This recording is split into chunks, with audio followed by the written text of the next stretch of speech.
Sejak diperkenalkan di Giveaway kemarin, nah sekarang kita berkesempatan untuk coba Chang'an Lumin ya. Jadi mobil listrik mungil yang imut-imut ini. Seperti apa sih rasa berkendaranya? Langsung aja kita cobain ya.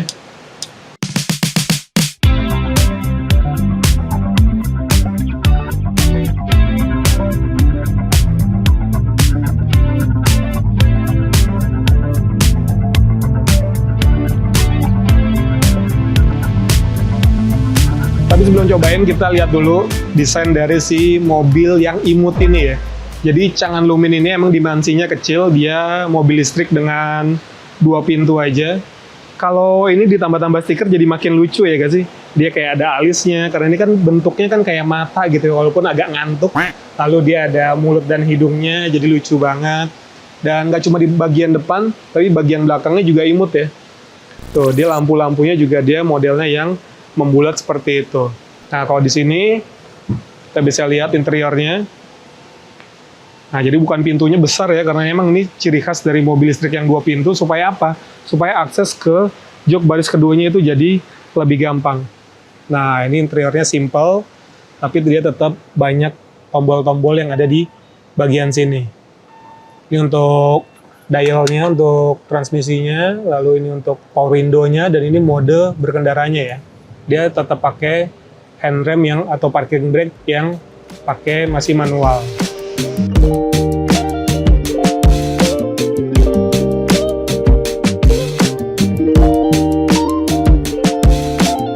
Oke teman-teman, jadi saya sekarang ke bagian yang nyetir ya. Tapi hal pertama yang pengen saya katakan adalah posisi duduk dulu nih. Posisi duduknya kalau kita bisa lihat memang sedikit agak rendah ya. Namun setirnya ini dia posisinya kalau saya ngerasanya terlalu ketinggian posisinya ya. Dan sayangnya dia nggak ada untuk pengaturan tilt steeringnya, artinya untuk naik turunnya dia nggak ada. Jadi setirnya ini fix, pun begitu dengan si joknya. Joknya juga posisinya dia nggak bisa dinaik turunin. Ya udah gini aja, jadi terima aja. Ya mungkin kalau jarak perkotaan nggak terlalu masalah ya. Ini kalau untuk jarak panjang keluar kota gitu kan, pasti ya bakal cepet pegel sih. Tapi sekali lagi, ini adalah mobil perkotaan teman-teman. Jadi si Lumin ini punya motor listrik 35 kW teman-teman dengan torsi 83 Nm. Ya mirip-mirip lah seperti REV, meskipun REV dia punya torsi yang lebih besar ya. Dan ini dia penggerak roda depan, dan juga untuk baterainya kapasitas itu di 28,08 kWh.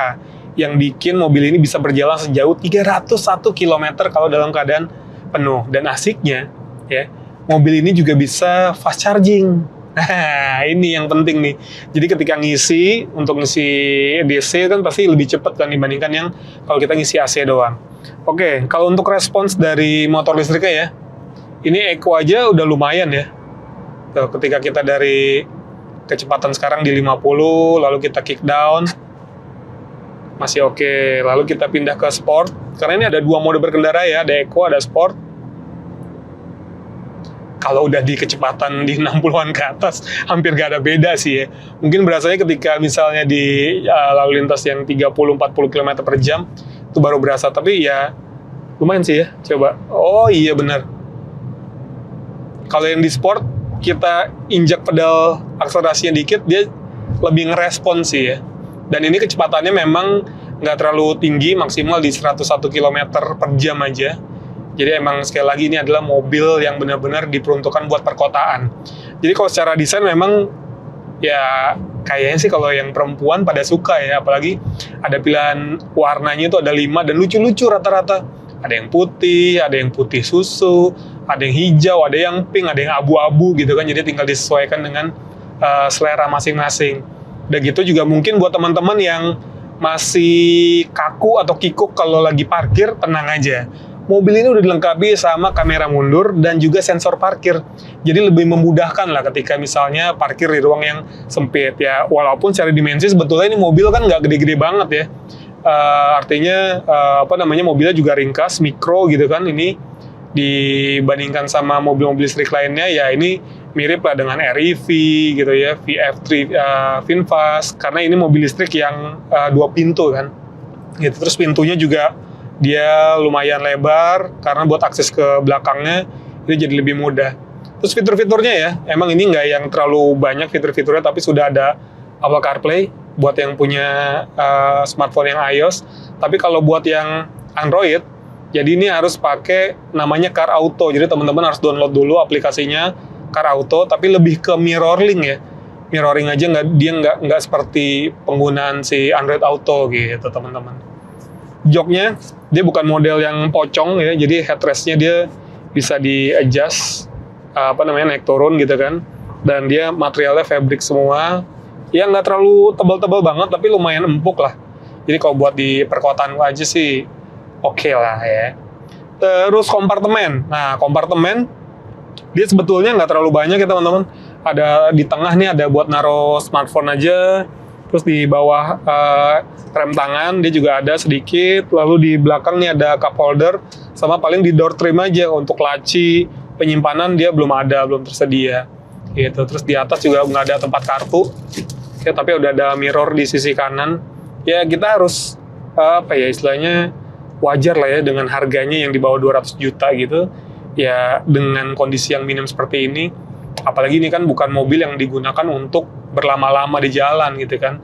Ya paling sehari misalnya sekali perjalanan 1 jam sampai 2 jam. Kalau lagi macet ya, Jakarta kan macetnya ampun banget. Apalagi cuaca sekarang lagi hujan terus nih, full hujan ya. Jadi ya masih oke lah. Gitu. Terus juga untuk bagasi memang yang nggak gede-gede banget, dan si joknya ini juga bisa dilipat nih, jadi kanan kiri ya. Jadi ketika misalnya cuma ada 3 orang gitu, jok satu mau dilipat untuk bawa barang masih bisa. Jadi nggak harus yang dua-duanya dilipat. Airbag ada 2 teman-teman ya, jadi untuk safety harusnya udah cukup oke lah. Dan pengaturan lampu ada di sisi kiri ya, jadi lampu sen ada di kiri, sementara untuk wipernya ada di sisi kanan. Jadi memang ya kebalik lah. Ya mirip mobil-mobil Cina lainnya lah ya. Untuk karakter suspensinya juga dia nggak terlalu yang keras-keras banget ya. Artinya masih ya moderat lah. Nggak terlalu empuk juga, tapi masih enak suspensi ketika ketemu jalan bergelombang atau ketemu lubang-lubang gitu ya. Dan yang menarik adalah untuk si bannya dia pakai ukuran yang besar nih, di 14 inci. Kalau di REV kan dia 12 inci, tapi tetap ya, dia ini tetap pakai dop. Jadi peleknya pelek kaleng, ditempelin dop di keempat rodanya.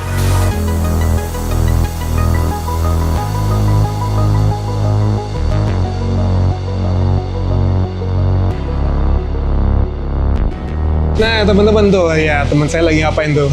Lagi ngecek-ngecek di bagian bawahnya sender dari Autofun.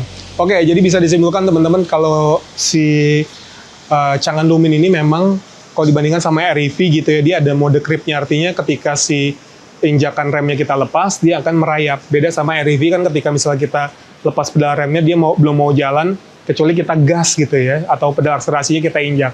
Jadi itu salah satu kelebihan juga. Lalu juga dari bantingan suspensinya, saya ngerasanya ini mobil ya nggak yang empuk-empuk banget, tapi juga yang nggak keras banget, artinya moderat lah. Jadi masih enak ketika misalnya ketemu jalan-jalan yang rusak seperti itu.